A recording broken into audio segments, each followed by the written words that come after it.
바빌론 강가에서 울지 않으려며. 자, 여러분, 제가 한 분을 소개해 드릴게요. 이분 다 아시는 분일 거예요. 누구죠? 네, 배우 황정민이라는 분입니다. 이분이 천만 관객을 부르는 아주 명배우로, 여러분 아마 국제시장 하면은 금방 떠오르시는 분이시죠. 지난주 우리가 느헤미야 말씀이 이제 어제부로 일단 마무리가 됐지만, 제가 문득 이 느헤미야가 어떤 마무리 됐을까 그런 생각하다가 황정민 씨가 그 10년 전에 처음으로 나무주연상을 받았을 때 이분이 이제 인터뷰했던 내용이 생각이 나서 좀 더 다시 보게 되면서 좀 정리를 했어요. 이분이 정말 아주 두렵고 떨리는 마음으로, 겸손한 마음으로 나오셨어요. 그래서 이제 이런 고백을 이제 했는데, 정말 저에게도 이런 좋은 상이 오는군요. 대부분 이제 상 받을 때 꿈과 같다 그러잖아요. 나도 이런 상을 받았을까. 배우들이 엄청 많은데 제일 최고의 탑 나무주연상을 받은 거예요.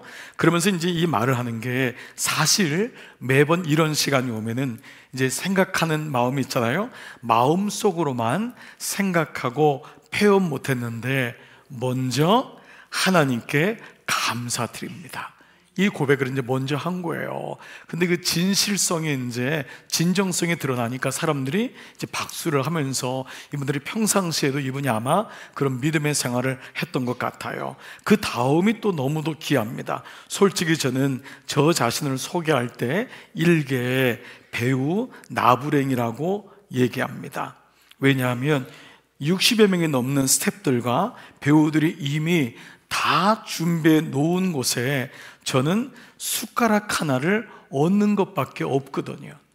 그러니까 이 영화가 하나 스크린 되려면 얼마나 많은 사람들이 거기 들어갑니까? 근데 이 주연 배우니까 늘 자기는 마지막에 가서 그 연기를 이제 한다는 걸 이렇게 표현한 거예요. 근데 스포트라이트는 제가 다 받잖아요. 그래서 저는 이 트로피에, 아마 여신상 트로피인가 봐요, 여신상의 발가락 몇 개만 떼어가도 저는 충분할 것 같습니다.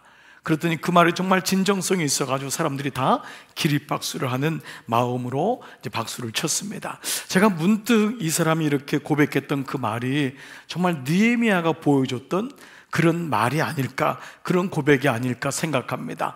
여러분, 지난 한 2주 넘게 느헤미야를 묵상하면서, 느헤미야는 수상궁 바벨론에서 편안하게 살고 있었어요. 그것도 경호실장으로, 고위 간직으로 살고 있었어요. 굳이 예루살렘에 황무지 같은 데 와서 없는 성을 쌓을 이유가 없는 사람이에요. 근데 그는 그 얘기를 듣고 마음이 뜨거워졌다 그랬어요. 그래서 마음이 너무 갈급해지고, 그래서 그 부담의 마음을 사명으로 받아들여요. 그리고 그는 자신에게 있는 더 하나의 축복을 사명으로 받아들여요. 그가 내가 다른 사람보다 하나 더 있는 것이 있다는 거예요. 그게 그 사람에게는 술 관원 맡은 자 있잖아요. 그래서 아닥사스다 왕을 설득해서 그 모든 물자를 공급받는 일을 감당하죠. 세 번째, 그는 아무리 고관직이어도 할아버지도 노예고 아버지도 노예예요. 태생적으로 유다인은 노예였거든요. 그러나 그 태생적인 아픔, 상처를 자기의 사명으로 전환시킵니다. 그러면서 여러분이 알다시피 그 4,000km가 넘는 거리로 모든 물자를 싣고 와서 52일 만에 예루살렘 성벽을 중수해요. 그동안 얼마나 방해가 많았습니까? 얼마나 오해도 많았어요. 4번이나 살해까지 당하는 위기가 왔지만 절대로 그는 흔들리지 않고 마지막까지 예루살렘 성벽을, 성전을 중수하고 봉헌식을 하게 되는 것이 우리가 보았던 말씀이에요. 그래서 우리가 토요일 날 어제 묵상했던 게 마지막 느헤미야 13장 말씀이거든요. 그 마지막의 마지막 구절이 느헤미야의 고백과도 같은, 그래서 마치 저는 이 고백이 느헤미야가 숨질 때 하나님을 향했던 그런 고백이 아닐까. 물론 황정민 씨하고 이게 비교나 되겠어요? 그러나 그렇게까지 하나님 감사합니다, 그 고백인데, 마지막 고백인데 한번 같이 한번 읽어볼게요. 시작. 나의 하나님, 나를 기억하여 주시고 복을 내려 주십시오. 이 말은 그냥 복 받기 위한 그 말이 아니라 이런 것 같은 거예요. 이런 말, 마치 하나님, 저 같은 사람을 기억해 주시고, 제가 뭐길래 저를 이런 하나님의 일에 동참시켜 주시고 이런 복된 길을 걷게 하시니 하나님의 후대하심에 감사할 뿐입니다. 내 잔이 넘치나이다. 예, 여러분 그렇게 안 들리시나요 혹시? 네, 저만 그렇게 들리는군요. 네, 그래요. 이 말씀이 그렇게 하나님의 음성이 들려지는 게 느헤미야의 마지막인 거예요. 그래서 저도 묵상하다가 마지막에 이렇게 썼어요. 주님, 저도 이렇게 마무리가 되게 하여 주옵소서.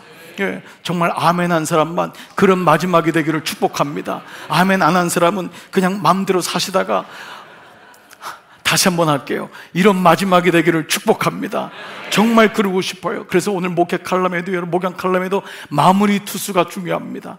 선발 투수도 중요하고 개투도 중요하지만 마무리가 중요한 거예요, 여러분. 정말 인생은 돌잔치가 아니에요. 마무리에 하나님께 영광 돌리는, 지금부터 남은 인생의 마무리잖아요. 정말 우리가 걸어갈 인생, 이 인생이 복된 줄 믿습니다. 이런 가운데 오늘 본문은 드디어 이 느헤미야가 끝났지만요, 시편으로 잠시 넘어가는데 오늘 137편 말씀인데요, 이 말씀을 읽어볼 때 여러분 놀랍게도 느헤미야 말씀이 연결된다는 느낌을 받습니까? 안 받습니까? 받아요. 바빌론의 포로로 잡혀가가지고 거기서 예루살렘 시온성을 그리워하면서 쓴 게 바로 이 137편이에요. 여러분 이것도 놀랍지 않나요? 느헤미야 끝나고 이제 문 닫으려고 했더니 137편에 또다시 느헤미야를 기억하게 하는 거예요. 그래서 저도 12월 한 달 마무리까지요, 느헤미야의 원리가 너무 중요하기 때문에 금요 성령 집회마다 때가 있을 때마다, 시간이 있을 때마다 계속 느헤미야를 좀 여러분에게 말씀을 드리고 싶어요. 그래서 1월 달 첫 주에 우리가 목적과 목표를 세우는 해, 정말 인생의 목적이 뭐냔 말이에요. 그 가운데 목표가 세워진다는 건 너무도 중요해요. 그러나 아무리 목표를 잘 세워도 목적이 분명하지 않으면 그 목표는 잘못된 것일 가능성이 많아요. 그래서 이 느헤미야가 어떻게 끝까지 하나님께 영광 돌리는 삶을 살았냐, 이것이 바로 오늘 시편 137편과 연결됩니다. 즉 그들은 바벨론 포로로 끌려갔어요. 거기서 나라를 잃은 슬픔을 그대로 견딥니다. 얼마나 그 아픔이 크겠어요. 수치를 그대로 겪는 거예요. 근데 거기서 바벨론 시온성을 너무 그리워하는 거예요. 그때가 좋았는데 그 고국 땅을 밟아보고 싶은 거예요. 근데 이미 4,000km나 되니까 엄두를 낼 수가 없는 거예요. 갈 수가 없어요. 포로예요. 거기서 예배드렸던 그때, 그래서 여기서라도 믿음을 지키겠습니다 결단. 그리고 137편은 가장 큰 탄원시예요. 하나님, 우리에게 수치를 준 그들을 그냥 놔두지 말아주세요. 우리의 자녀들을 메어 던졌던, 성에서 떨어뜨렸던 저들을 하나님 그냥 놔두지 말아주세요.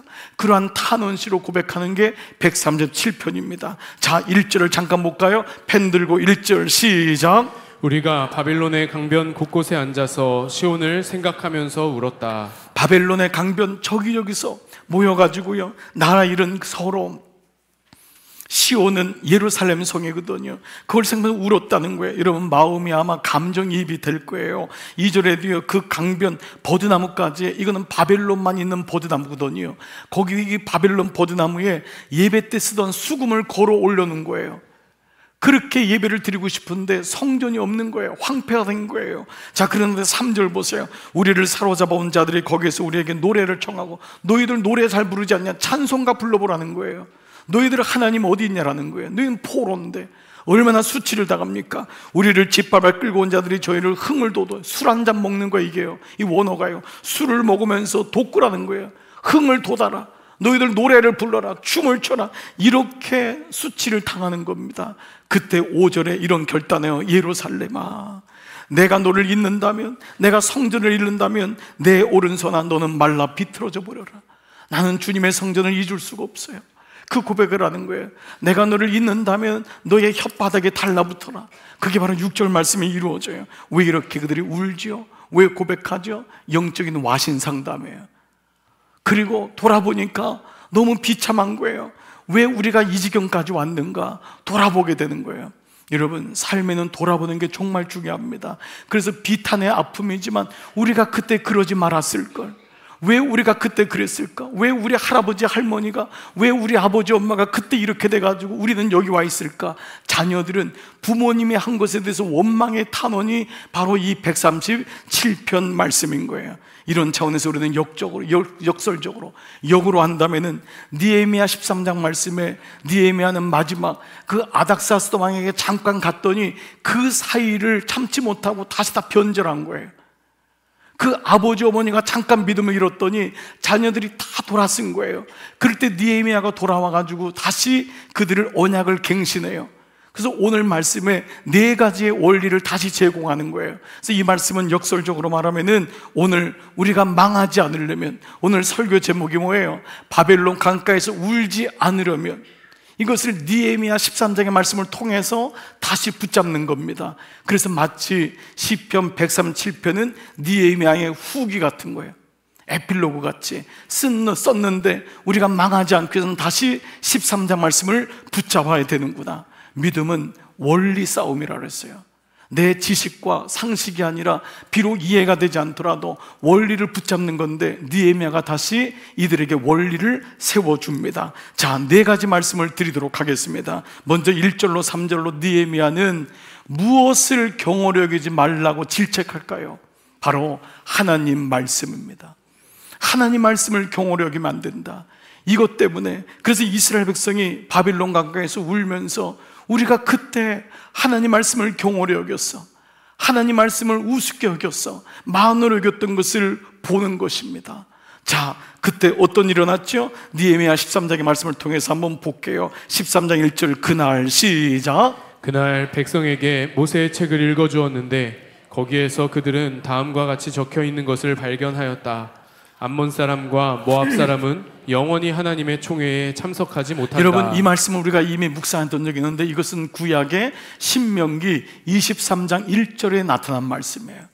그래서 이 말씀을 읽혀준 거예요. 신명기에 있는 말씀에 이 가나안 땅에 들어갈 때 모압과 암몬은 여호와의 총에 들어오지 못한다. 이 말은 그들을 잘 보라는 거였어요. 이 말씀을 그냥 준 게 아니다라는 거예요. 물론 여러분, 왜 하나님이 모압과 암몬만을 미워하겠어요? 이거는 미워해서가 아니에요. 이거는 그들이, 하나님이 그렇게 많은 시간을 줬어요. 기회를 줬는데, 회개할 기회를 줬지만 돌아서지 않았던 거예요. 암몬과 모압에게 계속 하나님이 찬스를 줘요. 근데 돌아서지 않아요. 그리고 이스라엘의 구원을 끝까지 막아요. 정말 끝까지 막아요. 이 사람들의 삶의 목표는 마치 구원받은 자를 무너뜨리는 게 삶의 목적인 것처럼, 그래서 하나님은 어쩔 수 없이 이들에게 멸망해요. 여호와의 총에 들어오지 못한다 선언을 한 거예요. 사랑하는 여러분, 우리는 때로 하나님의 속성을 사랑으로만 이해할 때가 있습니다. 여러분, 그러나 부모님이 한없는 사랑을 가지고 있지만 때로는 부모님처럼 엄한 분이 없습니다. 옆집의 아저씨가 우리 아이를 때립니까? 여러분, 그러면 그건 고소해야 됩니다. 여러분, 옆집의 아저씨는 절대 나무라잖아요. 내 아이니까. 때로는 아이가 컸는데도 아이가 엄마의 팔이나 아빠의 팔을 잡지요. 그런데도 그 엄마가, 아빠가 아이를 때릴 수 있는 게 뭐예요? 꾸지를만 할 수 있는 게 이게 사랑입니다. 그런데 이 기회를 놓쳐버린 거예요. 그래서 우리는 구약에 나와 있는 말씀 중에 심판이란 말씀을 하나님의 사랑이 없다고 하는 것을 오해하시면 안 돼요. 오죽했으면 하나님이 심판을 주겠냔 말이에요. 그 전제는 뭐냐면 하나님이 기회를 주셨어요. 우리 모두에게 하나님이 찬스를 주시는 것입니다. 근데 그때 돌아서지 않았습니다. 그래서 느헤미야는요, 이들의 후손인 도비야와 산발랏, 제가 도비야, 산발랏, 기분 나쁘다고 했잖아요. 이 두 사람 이름도 그렇지만 이 사람들의 방해가 영적인 것임을 느헤미야가 먼저 본 거예요. 이게 영적 압인 거예요. 느헤미야는 이 사람들을, 사람을 미워하지 말라는 거예요. 이 사람이 미워하는 게 아니라 이 영적인 문제다, 영적인 것임을 알고 말씀으로 그렇게 저 사람들 조심해야 된다 당부하고 당부했거늘 그들은 말씀을 만홀히 여겨요. 이 만홀히, 경홀이란 말의 원어가 뭐냐면 자기 생각나는 대로예요. 자기 생각대로, 기준이 없는 거예요. 여러분, 우리가 왜 이렇게 우리 교회가 말씀을 가지고 이렇게까지 난리를 칩니까? 여러분에게 이렇게까지 말씀을 묵상하라고 그러고, 어떤 분이 그러더라고요. 너무 예배 드릴 때 묵상 안 하니까 죄책감을 갖는데요. 어떻게 알았죠? 그걸 주는 줄? 네. 이 말씀 묵상 안 하면 죄를 짓기 때문에 죄책감이라도 느껴야 돼요. 말씀 묵상 안 하고 일주일에 한 번 예배 드리는 게 능사가 아니라는 거예요. 왜냐? 여러분이 일주일 동안 100점 100패예요. 그걸 알면서 어떤 목사가 여러분 주일날 온 거 환영합니다, 예배만 잘 드리세요, 이거는 거짓입니다. 그렇기 때문에 말씀을 묵상하게끔 장치를 준비하고 그렇게 하는 거잖아요. 그런데도 이스라엘 백성은 만으로 여겨요. 자기 생각나는 대로, 기준이 없다는 거예요. 그렇기 때문에 우리 삶에 하나님 말씀이라고는 기준이 올 때 우리 가정에 말씀이라는 기준이 올 때, 우리 자녀에게 말씀이라는 기준이 들어갈 때 놀랍게도 그때 이 말씀이 살았고 운동력이 있기 때문에 움직이는 줄 믿습니다. 여러분에게 소개했던 노라고 말할 줄 아는 그리스도인 헨리 크라우드라고 하는 분이 쓴 책인데 너무 좋은 책이에요. 여러분, 오늘 세상을 살면서 우리는 그리스도인이 어느 순간에 노라는 용기가 있어야 돼요. 이건 아닙니다. 무조건 좋다고 따라다니면 안 됩니다. 주일날 그냥 골프 친다고 따라다니고, 술집에 간다고 따라다니고, 친구들하고 뭐 술 먹는 거 따라다니고. 여러분, 만약 여러분이 자녀가 그렇다면 뭐라고 하겠습니까? 왜 노라고 못하니? 근데 노는요, 한 번에 만들어지는 게 아니라는 거예요. 노는 근육과 같아서 이것이 계속 쌓여지는데, 그것이 하나님 말씀이라고 하는 영적 바운더리가 울타리가 세워지는 거예요. 울타리가 약하면 무너지잖아요. 그래서 첫 번째 영적인 바운더리는 하나님의 뜻과 사명이 무엇인지를 분별하게 한다는 거예요. 영적인 바운더리, 하나님 말씀이 내 안에 들어오면 나에게 하나님 뜻이 무엇인지를 놓고 기도하게 되고, 그리고 내 사명이 내가 무엇을 위해 살 것인가, 이것이 분별하게 하는데 도와준다는 거예요. 두 번째, 신체적인 바운더리, 육체적인 바운더리에 말씀이 들어오면은요, 누구와 접촉할지가 분별이 되는 거예요. 아무하고 만나지 않습니다. 아무한테 자기의 몸을 주지 않습니다. 자기의 곁을 주지 않습니다. 신체적인 접촉할지, 어떤 상황 아래 처하게 될지를 결정하게 되는 거예요. 몸이 끌려가는 거거든요. 몸이 술자리에 가는 거예요. 몸이 음란한 곳에 가는 거예요. 그런데 신체적인 육의 말씀이 들어오면은 이것이 구별되는 거예요. 이것이 분별되는 거예요. 세 번째, 감정적인 바운더리는요, 분노와 우울이 아닌 우리 삶의 감사와 기쁨을 선택하게 도와준다는 거예요. 우리 감정에 하나님의 말씀이 들어오면은요, 우리 삶은 기질적으로 분노해요. 기질적으로 우울해지는 거예요. 그때마다 감사와 기쁨이 더 큰 에너지임을 믿고 선택할 줄 아는 은혜가 있는 줄 믿습니다. 그래서 첫 번째, 하나님 말씀을 경홀히 여기기 때문에 너희가 이 지경까지 왔다라고 말하고 있죠. 자, 두 번째는요, 4절과 12절에 나와 있는데, 그것은 바로 영적인 도비아를 경계하라. 우리는 산발랏과 도비아와 산발랏이 이미 2장부터 등장하고 있어요. 근데 13장까지 와요. 그러니까 이 영적인 존재는 우리가 사는 동안 계속해서 우리를 무너뜨리려고 하는 거예요. 미혹하는 것이죠. 바벨론 강가에서 울면서 그들은 자신들이 이런 처지가 됐던 두 번째 이유가 영적인 도비아를 경계하지 않았음을 그들은 보게 됩니다. 자, 어떤 일이 일어났죠? 11장, 13장 4절, 5절 시작. 이 일이 있기 전이다. 우리 하나님 성전의 방들을 맡고 있는 엘리야십 제사장은 도비아와 가까이 지내는 사이이다. 그런데 그가 도비아에게 큰 방 하나를 내주었다. 네, 우리가 금요 성령 기도 때 이미 말씀을 묵상되기도 했지만, 여러분 지금 보시는 분들 한번 봐보세요. 기가 막힌 거예요. 봉헌식이 있기 전에 여기 누가 등장해요? 네, 엘리야십 제사장. 이 제사장인데 누구하고 가까이 지내요? 도비아하고 가까이 지내는 거예요. 왜냐하면 이 도비아가 돈을 주거든요. 매수를 하거든요. 그러니까 이 제사장이 돈에 눈이 멀은 거예요. 그러니까 하나님의 말씀으로 깨어있어야 될 이 엘리야십이 도비아랑 가까이 지내는 거예요, 멀리. 그런데 또 하나 더 나가서 도비아에게 큰 방 하나를, 성전의 방을 이 도비아한테 줘요. 그 큰 방이 뭐냐 하면 11조가 모아지는 방이에요. 너무도 중요한 방이란 말이에요. 그러니까 제가 이거 오죽 답답했으면 이거를 여러분 설명을 뭐라 했죠? 담임 목사 방에 무당이 들어와서 앉아있는 거다. 여러분 이 정도면 여러분 좀 느낌이 옵니까? 담임 목사 방에 무당이 들어와서 앉아 있는 거예요. 근데 아무도 모르는 거예요. 그걸 허락한 거예요. 우리 교회 중보기도실 방에 신천지의 부장이 와가지고 앉아 있는 거예요.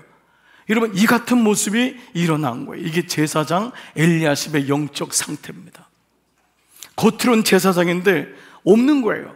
영적 민감성 제로, 영적인 분별력 제로. 그가 어떤 존재인지를, 도비아가 어떤 존재를 그렇게 말했는데도 그는 경계하지 않습니다. 여러분 부부끼리도요, 부인들이 촉이 있잖아요. 여보 그 사람 좀 안 만났으면 좋겠어. 이 말은요 경계하란 말이잖아요. 남편들도요 아이에게 얘들아 그 친구를 사귈 땐 이렇게 사귀어야 된다. 이게 차별이 아니라 분별을 시켜주는데 아이가 이걸 모르면 그냥 따라가는 겁니다. 정말 인생을 살면서 이러한 경계돼야 될 게 너무도 많은데 그 경계선이 무너지는 것이 지금 바로 엘리야십의 모습인 것을 알게 됩니다. 여러분, 영적인 경계를 분명히 하지 않으면, 영적 도비아를 경계하지 않으면 어느 순간에 무너져요. 여러분이 생각할 때, 목사님, 저 이단은 바보들 아닙니까?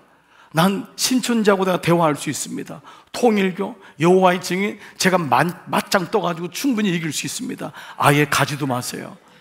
여러분, 이거는 영적인 부분이기 때문에요, 이기고 지구의 문제가 아니에요.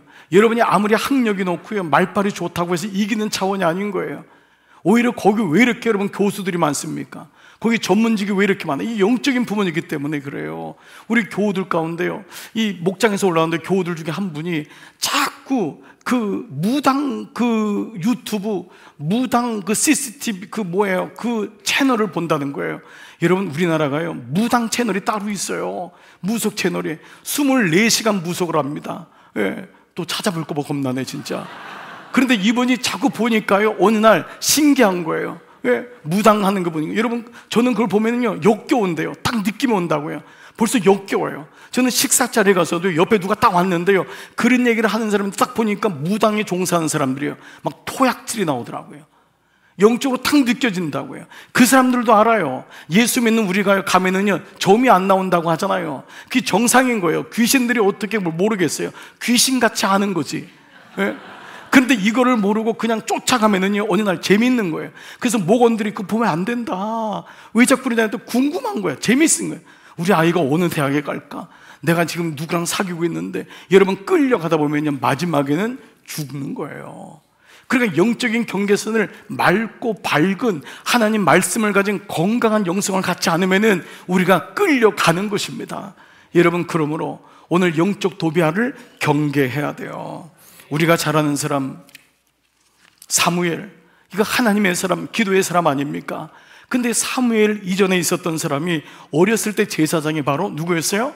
엘리. 맞습니다. 엘리 제사장이에요. 이분이 처음엔 잘했어요. 근데 마지막에 가서 완전히 무너집니다. 자식들도 제사장인데요, 자식들 교육을 제대로 못합니다. 성전에서 뭐 엄청난 일들이 막 일어나는 거예요. 자, 그랬을 때요, 이 사람이 어떻게 무너지는지를 쓴 게 사무엘상 3장 2절이에요 같이 한번 볼게요. 시작. 엘리의 눈이 점점 어두워가서 잘 보지 못하는 그때에. 네, 이 말은요, 눈의 시력의 문제가 아니에요. 이건 눈이 어두워지고 시력의 문제라서 뭐 수술해야 된다, 이게 아니라 영적인 부분임을 얘기하는 거예요.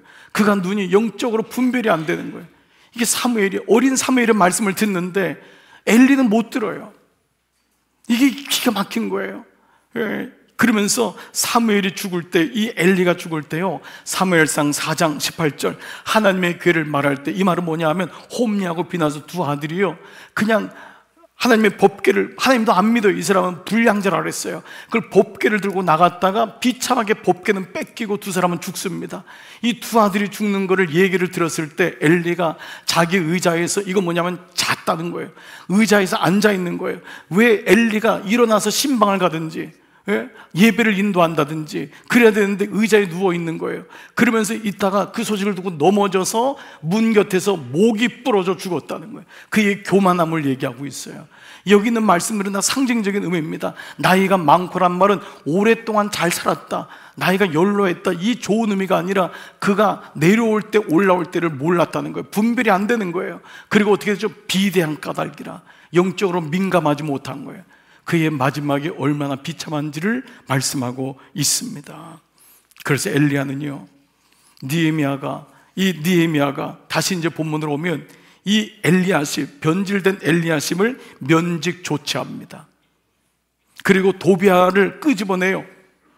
이 느헤미야가 돌아왔거든요. 아마 엘리야십이 이 아닥사스 왕에 갔을 때 느헤미야가 저 사람은 안 돌아온다 얘기했을지 몰라요.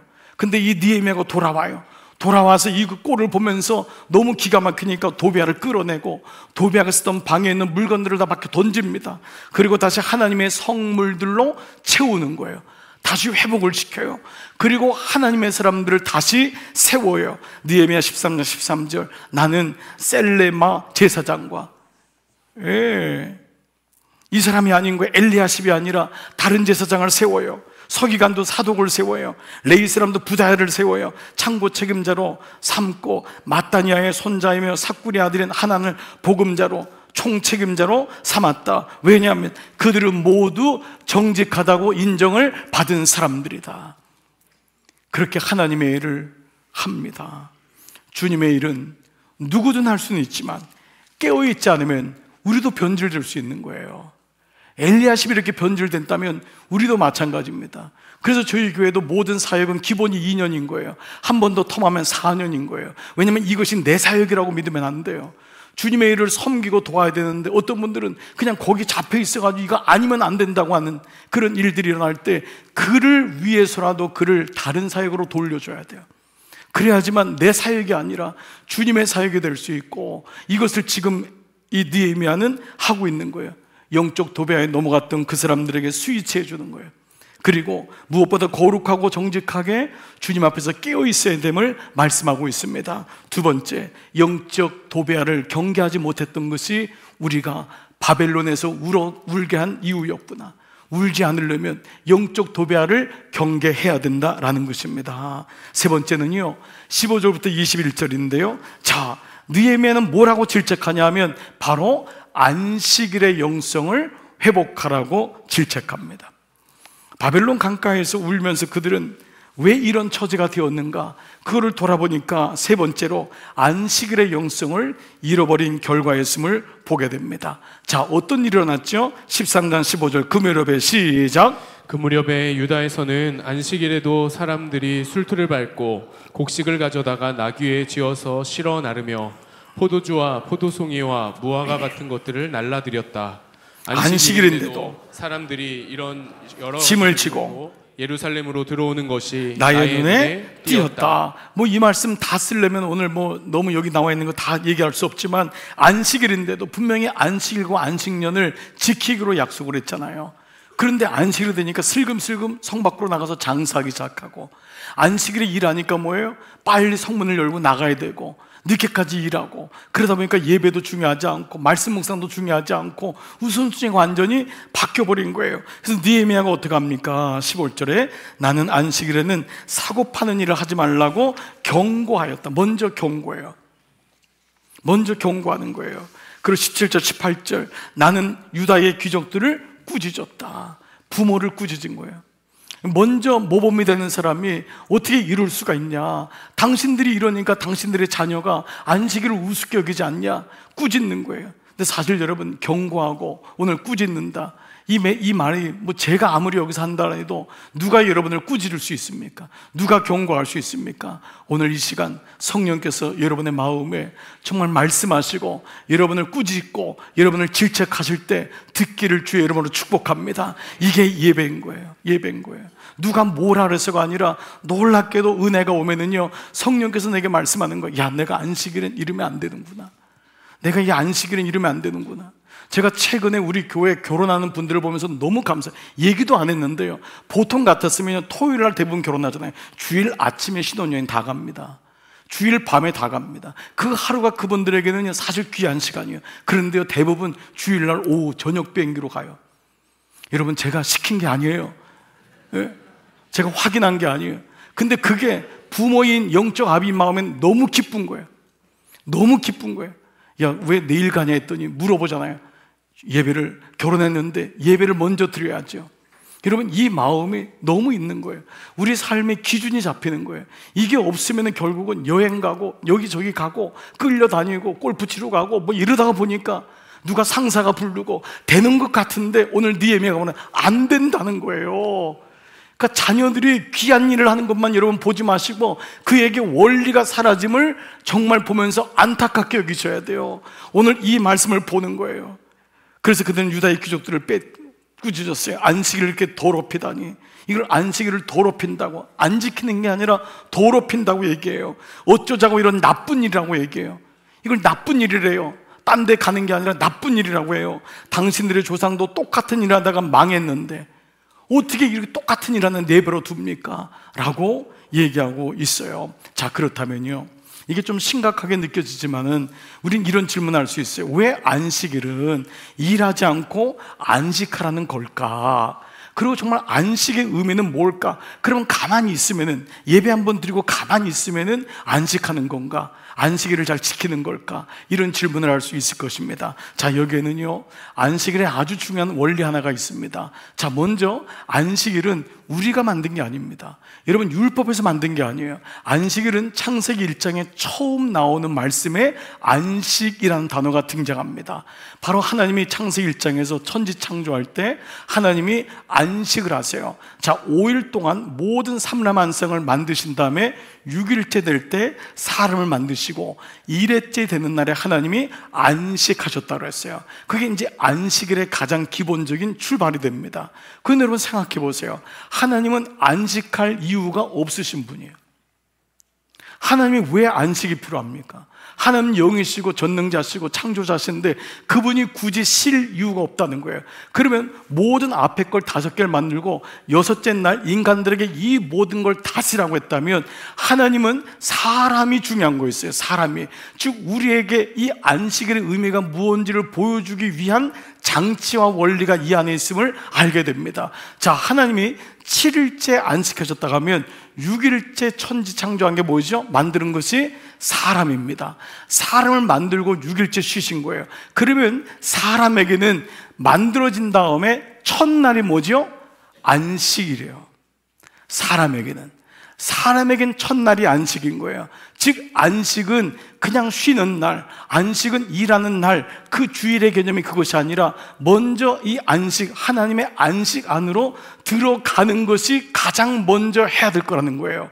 하나님이 너희에게 번성해라, 다스려라, 정복해라, 이 메시지를 주신 거예요. 그러나 그 전에 먼저 하는 게 뭐냐면 하나님의 안식 가운데 들어가서 하나님의 마음을 알고 하나님과 교제하고, 그래서 그 안에서 먼저 충분한 하나님의 말씀과의 쉼이 숨에서 나왔다고 했잖아요. 하나님의 숨을 공급받은 걸 가지고 나가서 땅을 정복하라, 땅을 다스려라. 이것이 원리라고 하는 것이 안식일의 원리라고 하는 거예요. 여러분, 이 말씀이 여기 숨어 있는 것입니다. 이게 안식일의 원리와 안식일의 영성인 거예요. 그래서 마지막에 신약 가면은 예수님이 뭐라 그래요? 내가 안식일의 주인이라는 거예요. 이 안식일은 예수님을 만나는 시간이라는 거예요. 그분이 주인인 그분을 만나고 그 주인이 주신 모든 것을 누리는 게 남은 6일 동안의 일이라는 거예요. 이 원리를 명확히 깨달은 사람은 주일을 억지로 예배하지 않습니다. 이 주일이 모든 것의 첫 단추구나. 여기서 하나님의 안식, 하나님의 숨, 하나님의 은혜로 깊이 들어가야지만이 이 성문을 열고 나가면서 남은 6일을 우리가 믿음으로 선포하며 정복하며 살 수 있구나 라고 하는 말씀이 느껴지는 것입니다. 그래서 하루의 첫 시간이 중요하듯이 한 주간의 첫 시간이 안식일, 주일인 것입니다. 그래서 우리는 월, 화, 수, 목, 금 쉰 다음에 일요일이 마지막 완전히 쉬자, 이게 아니라 우리는 일, 월, 화, 수, 목, 금, 토인 거예요. 주일이 먼저 하나님과의 안식 가운데 누리고 그 다음에 주님과 교제하고 주님이 안식함으로 우리를 만나 주시겠다는 거예요. 이게 안식이래요. 여러분, 이 원리가 느껴지십니까? 이 원리가 깨달아지기 시작하면은 주일의 개념이 달라지는 거예요. 여기서 내가 힘을 공급받는구나, 여기서 내가 은혜를 받는구나. 그래서 이 은혜를 가지고 남은 6일을 승리하고 정복하고 다스리는 영이 일어나는 줄 믿습니다. 그런데 이것을 잊어버린 거예요. 가나안 땅 들어갔더니 다 장사하거든요. 돈 벌거든요. 막 뛰어나가거든요. 성문을 새벽부터 열고 나가거든요. 빨리 집을 사야 되거든요. 애를 좋은 대학에 보내야 되거든요. 그러다 보니까 하나님과 만남이 없어지고 자기가 주어가 되는 거예요.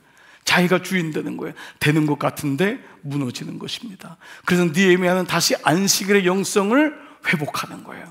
오늘 이것이 그들이 바벨론 강가에서 망하지 않으려면 안식일의 영성을 회복하라, 이 은혜가 들려지기를 축복합니다. 마지막 네 번째는요, 23절에서 30절인데요 뭐라고 질책할까요? 느헤미야가요, 믿음의 가정을 세워라 라는 것입니다. 그들이 바빌론 강가에서 그들이 왜 이런 처지가 되었는지를 보니까 네 번째로 믿음의 가정을 중수하지 못한 결과였음을 보게 됩니다.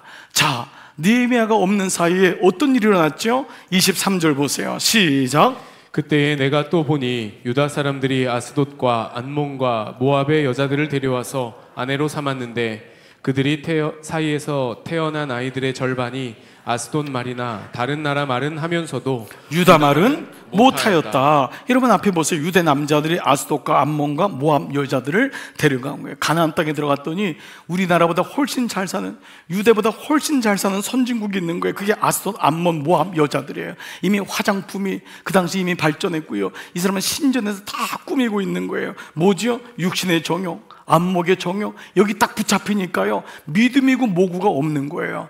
여러분, 좀 우픈 얘기지만 남자들에게 어떤 여인을 원하십니까? 했더니 아이로부터 노인까지 이쁜 여자. 그게 뭐 마음이 뭐 중요한 것도 아니에요. 예수 믿는 사람 아니에요. 다 이쁜 여자. 안목의 정욕, 이생의 정욕이 꽂히니까 유다 남자들이 들어가가지고 분명히 이방 여자들인데 하나님이 없는 다 아내로 취한 거예요. 문제는 뭐냐? 문제는 여기서 나오는 아이들이 유대 말을 모르는 거예요. 왜냐하면 어머니가 유대인이 아니기 때문에. 어머니가 유대인이 아니기 때문에. 그래서 언어를 모국어라고 합니다. 아이는 언어를 어머니에게서 배우는 거예요. 어머니 배 안에서부터 10개월 동안 아기야, 나야, 엄마야, 아빠야, 너를 축복해. 계속 그 언어를 배우면서 태어나자마자 그 언어가 익숙하다는 거잖아요. 그래서 모국어기 때문에 어느 순간에 어머니들이 다 이방 여자니까 더 이상 성경을 가르칠 수 없는 거예요. 그 믿음의 계보가 끊어지는 거예요. 그래서 이런 일련의 역사적인 아픔을 통계로 해가지고 유대인들은 지금 어떻게 바뀌었냐면 어머니가 유대인이면 무조건 유대인이에요. 어머니가 유대인이면. 이게 이렇게 중요합니다. 언어라는 게 이렇게 중요합니다. 예. 언어가 모국어, 말씀을 가리키는 거예요. 하나님 말씀을 우리의 언어로, 말씀으로 가르쳐주는데 신앙교육이 안 되는 것입니다. 아버지라도 가르쳐야 되는데 이 아버지들에게 믿음이 없는 거예요. 그러니까 느헤미야가 어떻게 하죠? 25절, 나는 그 아버지들을 나무라고 꾸짖었어요. 그리고 저주받을 것이라고 하면서 야단을 치고 이 정도까지 갔네요. 그 느헤미야가 영적 아비의 마음을 갖는 거예요. 그렇게까지 얘기했는데, 불신결혼이 얼마나 위험한지를 그렇게 얘기했는데, 물론 여러분 오늘도 저희가 지난 11월부터 초청하고 가족들 초청하고 새생명 축제하고 오늘 또 여러분 직분자 임직자 돼가지고 또 가족들이 왔을 텐데, 아까도 보니까 어느 분이 불교 신자가 오셨더라고요. 그래서 어느 집사님 친구인데, 근데 이 메시지들이 왜 이렇게 강한지 저도 이 본문이 자꾸 이렇게 되니까 정말 힘들고, 여러분 지금 모처럼 왔는데 예수 안 믿는 지금 남자친구가 와가지고 앉아있고 뭐 이러는데 지금 뭐라 그러죠? 야단을 치고 저주를 받으라 그러고 그들 가운데 몇 명을 때리기도 하고 또 더 미치겠어요. 머리카락까지 뽑으래요. 그러니까 이거 정말 너무 죄송해요. 정말 나 이거 어떻게 하면 좋아. 정말 흔한 말로 가게로 따지면 있는 손님까지 다 뺏기겠어요. 정말 누가 이런 식당에 오겠어요. 머리털까지 뽑겠다 그러고, 그리고 지난 첫 주에는 그 새생명 축제 때는 뭐예요? 그 내쫓으라 그러고, 예수 안 믿는 며느리와 사이를 내쫓으라 그러고. 정말 하나님이 왜 이렇게 말씀을 주시고 힘들게 하는지. 아버지, 그런데 이 말씀을 주신 이유가 있는 거예요. 그러니까 하나님이 괜히 말씀 주실 리가 없잖아요. 그래 여러분, 정말 오늘 혹시 여러분 중에 예수 안 믿는 분도 이 메시지를 어디 가서 여러분 들으시겠어요? 이렇게 예수 안 믿으면 머리카락 다 뽑힌다, 뭐 야단 받는다, 저주 받는다. 근데 이게 정말 제 얘기가 아니라 하나님 말씀이기 때문에 여러분, 부모를 따라온 자녀들도 고개를 좀 드시고 이 말씀을 듣고 저를 미워하지 마시기 바랍니다. 근데 느헤미야가 그 다음에 뭐라 했냐?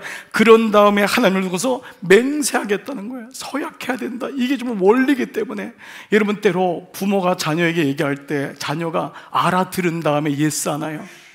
그게 순종이란 건요, 내 생각이 부모하고 충돌되지만 난 어머니 말씀을 믿어요, 아버지 말씀을 믿어요. 이게 사실 효잖아요.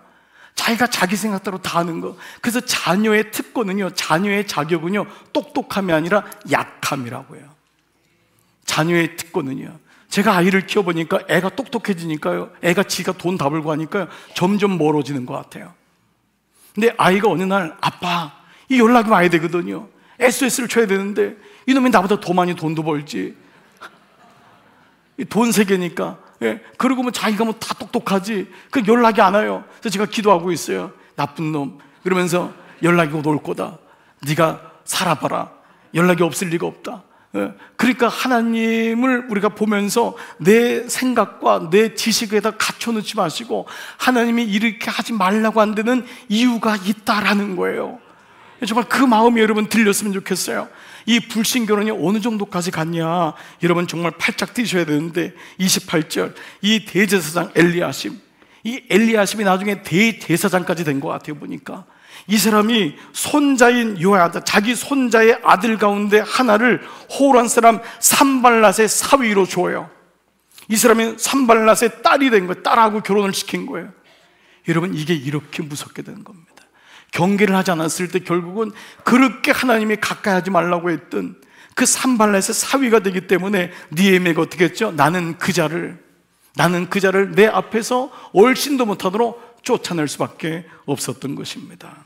그런데 마지막 역설적으로 말하면요, 하나님이 이렇게까지, 여러분 중엔 이미 물이 엎질러진 분도 있잖아요. 사실이에요. 예수 안 믿는 사위나 며느리가 들어와서 말도 못하고, 그런데 그럼에도 불구하고 이렇게 역설적으로까지 강조하는 건 뭐냐면, 이렇게 믿음의 가정을 세우는 게 너무도 중요하다는 거예요. 그리고 포기할 수 없다는 거예요. 비록 내 사위가 며느리가 예수를 안 믿는다 할지라도 나는 절대 포기할 수 없다고 하는 그 마음을 오늘 말씀을 통해서 주시는 거예요. 사랑하는 여러분, 오늘 말씀을 마무리할게요. 오늘 제목이 바빌론 강가에서 울지 않으려면입니다. 인생은 마지막에 웃어야 되잖아요.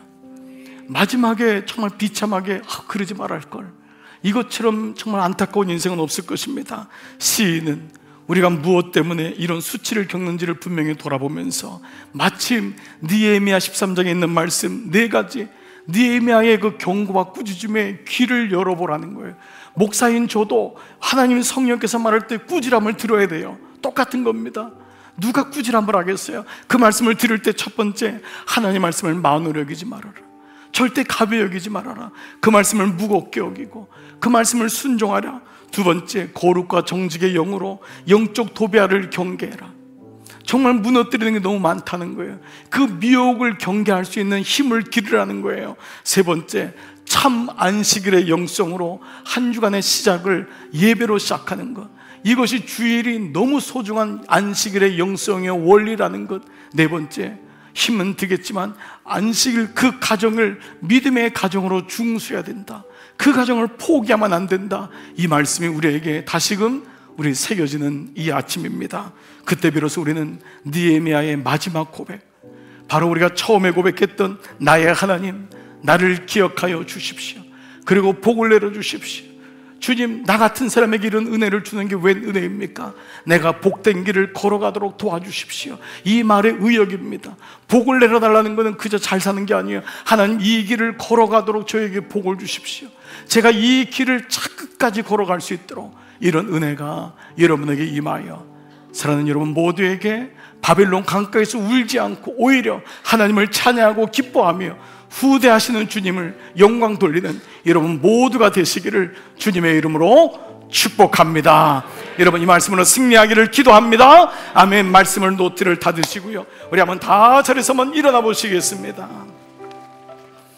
우리 오늘 같이 찬양할 찬양은 여기에 모인 우리입니다.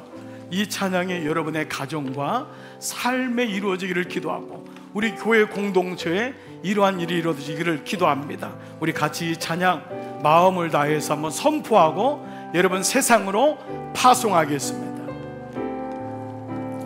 여기에 모인 우리, 여기에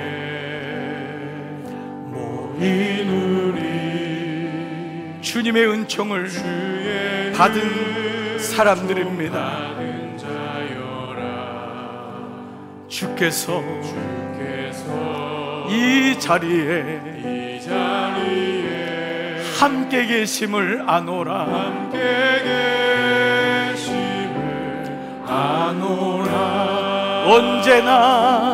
언제나 주님만을 찬양하며 따라가리니 시험을 당할 때도 함께 계심을 믿노라. 함께 계심을 믿노라. 이 믿음 더욱 굳세라. 주가 지켜주신다. 주가 지켜주신다. 어두운 밤에도 주의 밝은 빛 인도하여 주신다. 주님이 뜻하신 일, 때로는 헤아리기 어렵더라도 언제나 주 뜻 안에, 언제나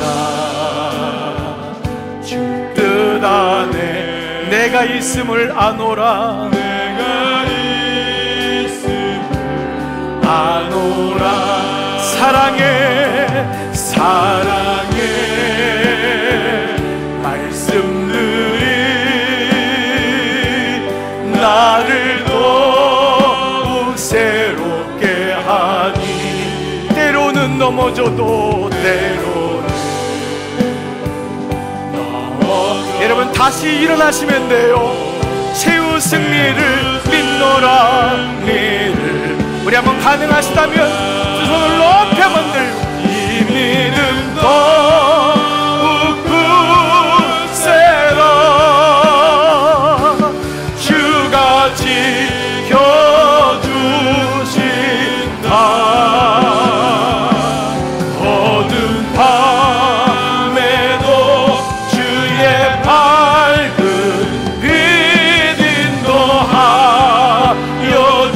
다시 한번 이 믿음 더욱 굳세라. 이 믿음 더욱 굳세라.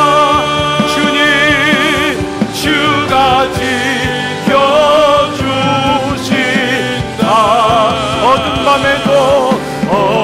밤에도 주의 밝은 빛 인도하여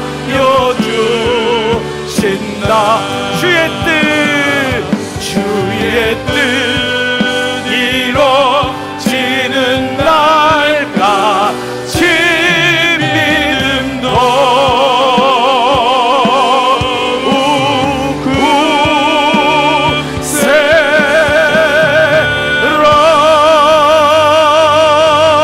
굳세라.